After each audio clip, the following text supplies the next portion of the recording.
Student, कैसे हैं आप सभी? आई होप कि आप सभी बहुत ही अच्छे होंगे। तो आज का जो टॉपिक है वो है हमारा challenges of service design and development. तो स्टार्ट करते हैं। Intangibility of services. हमें ये बताना है कि जब भी हम सर्विस डिजाइन करते हैं, डेवलप कर रहे होते हैं, तो हमें कौन कौन से ऐसे इश्यूज हैं जो फेस करने पड़ते हैं। तो फर्स्ट है इंटेंजिबिलिटी ऑफ सर्विसेज, जो हमें फेस करना पड़ता है। तो वो कहता है कि जो सर्विसेज है वो इंटेंजिबल फॉर्म में है, जिसको हम सीन नहीं कर सकते हैं, टच नहीं कर सकते हैं, टेस्ट नहीं कर सकते हैं बिफोर यूज। तो unlike a tangible items you can examine in a store, a service remains invisible until you experience it first hand. This create a unique challenge for both providers and customers.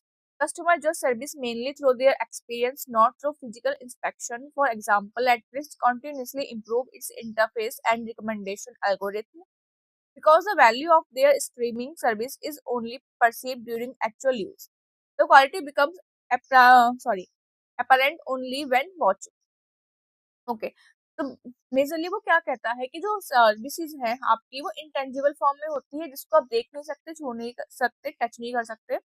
जब वो आपके first hand में, मतलब आप सबसे पहले जब उसको यूज करते हो तभी आपको पता चलता है कि सर्विसेज कैसी हैं। तो वो कहते हैं कि जो सर्विस है उसको सेल आउट करना, उसको डिजाइन करना हमारे लिए बहुत ज्यादा डिफिकल्ट हो जाता है। जैसे कि नेटफ्लिक्स है, वो क्या करता है, वो इंटरफेस को रेगुलर बेसिस पर इम्प्रूव करने की कोशिश करता है कि लोगों को ज्यादा से ज्यादा रिकमेंडेशन हो नेटफ्लिक्स उनके, हम जब भी एड्स वगैरह देखते हैं उनको सजेस्ट किया जाए, राइट। तो वो कहता है कि क्योंकि जो उसकी एक्चुअल क्वालिटी है, उसका जो एक्चुअल एक्सपीरियंस है, वो कब आता है जब पर्सन उसको एक्चुअल में यूज कर रहा होता है। उससे पहले तो वो उसका एक्सपीरियंस नहीं ले पा रहा है। ठीक है। सेकंड, वो कहता है कि डिफिकल्टी आती है हमें एक स्टैंडर्ड को मेंटेन करने में। फॉर एग्जांपल, जो उबर ड्राइवर्स हैं वो वेरी करते हैं significantly in professionalism and politeness despite offering the same right service. ठीक है।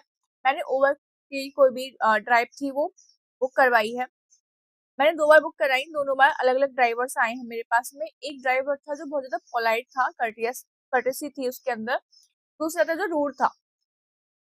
ये तो सेम ही ऐप से, यूबर से मैंने करवाया, ड्राइवर्स भी उसी के थे। बट क्या था कि पर्सन की अलग होने की वजह से उसकी जो सर्विस है वो भी अलग हो गई, मेरा एक्सपीरियंस अलग हो गया। ठीक है। तो दिस इम्पैक्ट कि मैं सर्विस की जो स्टैंडर्ड है उसको फिक्स नहीं कर सकती कि हर बार सर्विस सेफ स्टैंडर्ड की ही जाएगी, क्योंकि मेरा जो एम्प्लॉय है वो अलग अलग हो सकता है जब मैं सर्विसेज को प्रोवाइड करती हूँ। तो ठीक है। Okay, sorry. तो वो कहता है कि द सेम सर्विस में B delivered differently by different employees. This human variability is inherent to service industries and creates a fundamental challenge ensuring consistent quality across all customer interactions. Next आता है कि understanding customer needs, कि हम customer की needs को कैसे understand करें in the service. वो कहते हैं कि जो कस्टमर है want different service levels and experience, some prefer speed, others value cost saving and basic convenience. किसी को स्पीड चाहिए कि वो पैसा ज्यादा देने के लिए प्रेफर करता है कि मैं अमाउंट ज्यादा पे कर सकता हूँ बट मुझे स्पीड में डिलीवरी चाहिए। सेकंड वाले को लगता है कि थोड़ा टाइम लग जाए कोई बात नहीं बट कॉस्ट सेव हो जाए। ठीक है। किसी को चाहिए कि भैया घर बैठे ही मिल जाए, कन्वीनियंट होनी चाहिए।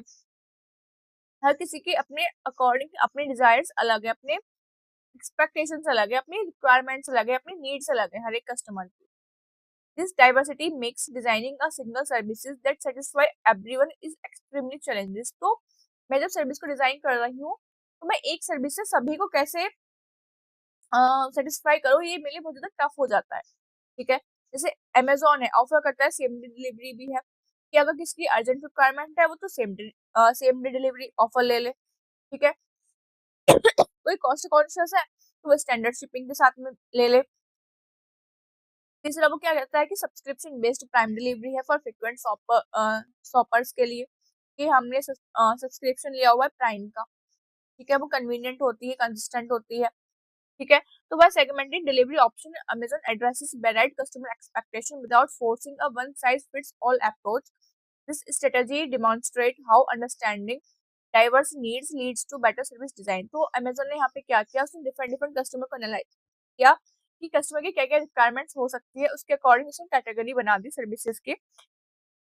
मीन्स उसने एक ही कैटेगरी, मतलब एक सर्विस की कैटेगरी को सबके लिए इम्प्लीमेंट ना करके हर एक कैटेगरी के लिए अलग अलग कैटेगरीज सर्विसेज प्रोवाइड कर रहा है। ठीक है।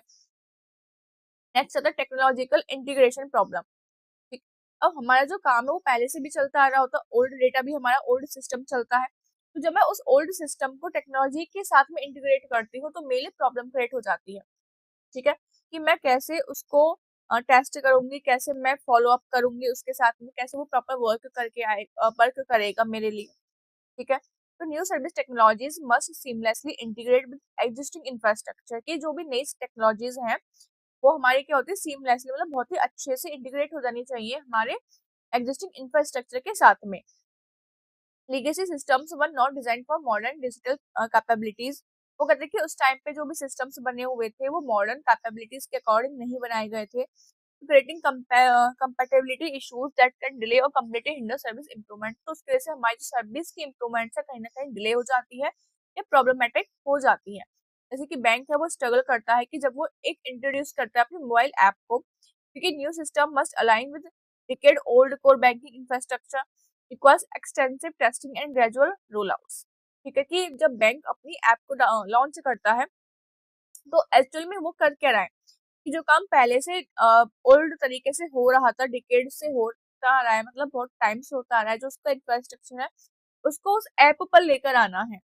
तो इसलिए बहुत ज्यादा कॉम्प्लिकेटेड हो जाता है, बार बार टेस्टिंग होती है, कैजुअल रोल आउट्स हो रहे होते हैं, तो उनको इंटीग्रेट करना भी एक उस टाइम पर बहुत ही डिफिकल्ट वो बैंक फॉलो अप कर रहे होते हैं, फेस कर रहे होते हैं।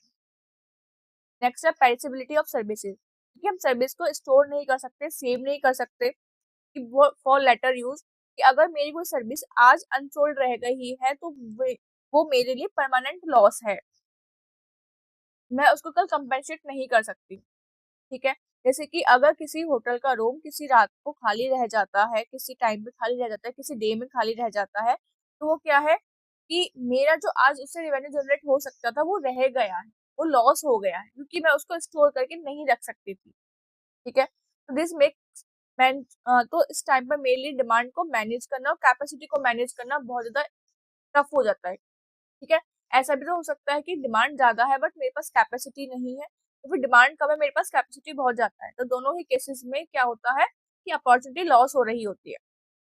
ठीक है, एग्जाम्पल दिया है, आप इसको रीड आउट कर सकते हो इसके लिए। तो थैंक यू गाइज, अगर आपको वीडियो अच्छी लगी हो तो प्लीज सब्सक्राइब करना मत भूलिएगा and do like and comment. अगर कुछ भी आपका डाउट है, कोई भी क्वेरी है तो प्लीज कमेंट बॉक्स में कीजिएगा, लिखिएगा अपनी queries, so I will try कि मैं सभी का रिप्लाई कर पाऊँ। तो thank you guys, thank you everyone.